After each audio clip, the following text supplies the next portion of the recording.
but it may have been possible before. So the ulama, they said that it is permissible for the mujahid or the Muslim, while he is doing his salah, he is fighting the enemy. Okay, striking with his sword, firing his gun, whatever else. It is permissible. However, Imam Abu Hanifa, or the Hanafi scholars, rahimahullah, they say that it is not permissible for the person in this state to be fighting, because they said that would entail a lot of movement, which is contrary to the requirements of the salah, and that would invalidate the salah.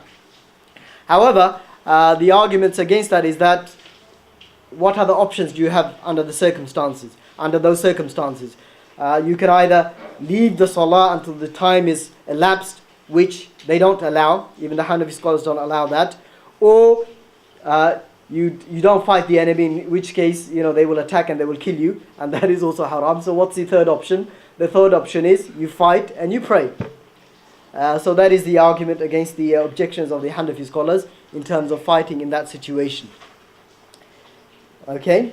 Now, if it's even more intense than that, it's not possible for someone to pray in that situation, and that is likely to, especially in our times, in modern warfare and the weapons that exist today, that a Muslim cannot concentrate or think about his salah. He has to be, in battle, and he cannot pray. So what does he do? What does he do? Of course, we're not talking about the salah where it's possible to combine. Okay, in the case of dhuhr, it's possible to combine with asr. Right, so he may leave it until asr and wait and see. Inshallah, this situation may improve and combine it with asr. Same as the case for maghrib and isha. But what about if it's a case of, let's say, fajr? Engaged in battle at fajr time, and of course you can't combine fajr with dhuhr. So what do? You let the time elapse, or you pray and you get killed, or you let the enemy attack you. So what do you do in that situation? Fight. Because the sword is itself is enough to keep you busy. No. And do that prayer whenever you have time. Okay, barakallah fiqh. Suhail? You know the hadith about certain people are forgiven their mistakes the person receives. Isn't there an evidence that circumstances can cause you to pray the prayer outside of its time? I mean, a person who fell asleep is forgiven. He wakes up in the time. Yes. No. Jazakallah khair. I mean, that's a very good point here. Go on, brother. Prophet Muhammad sallallahu alaihi wasallam said, control the prayer when if you fear the enemy may be attacked. So a group of you may pray, while the other group But it's not possible. We're talking about a situation where everyone needs to be, fighting the enemy. Then after you finish, then obviously ongoing battle. Battles last for days or sometimes a long time. So what do? Majority of the ulama, they say you cannot delay the salah. You have to pray in however you can. Whether it's just, as we described, just lowering of the head, or even if you can't even do that, you just simply the dhikr in your head, dhikr in your mind, you're doing that. So majority of the ulama say you have to pray. You cannot delay the salah. I mean, this shows also, brothers, the importance and the position and the status of salah, that even in that situation where your life is on the line, you cannot leave the salah. I mean, that really is a shame for those people who leave the salah for the flimsiest of excuses. So majority of the ulama say you cannot delay the salah. However, Shaykh Ibn Taymiyyah rahimahullah, he mentions that some of the ulama say that you can leave it if there is no possibility of doing the salah, and that the situation is so extreme that it is not possible to do the salah at all.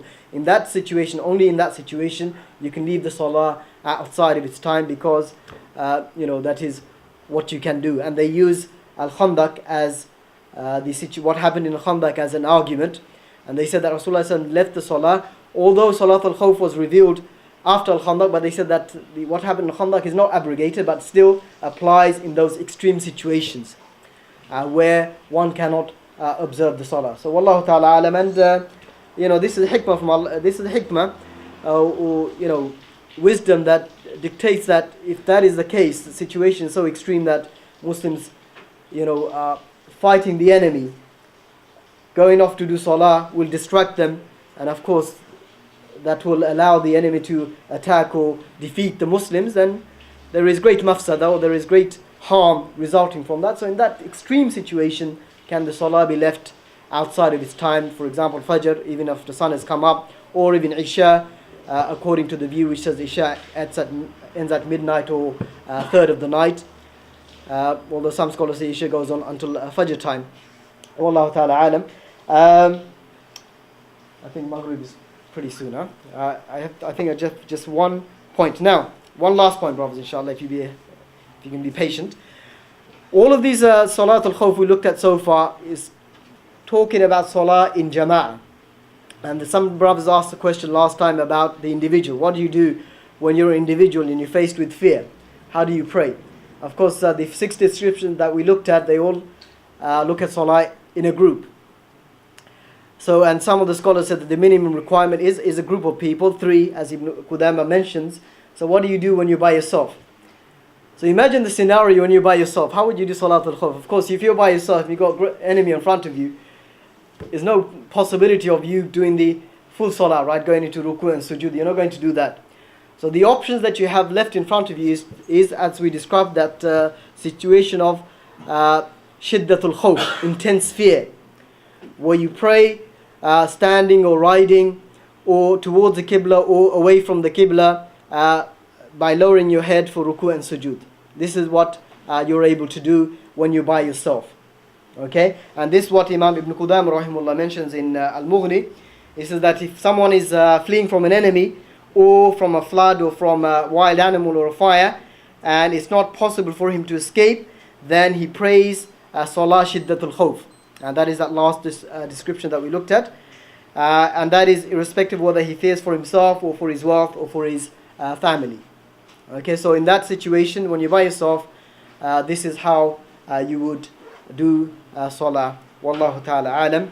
And I think time is up.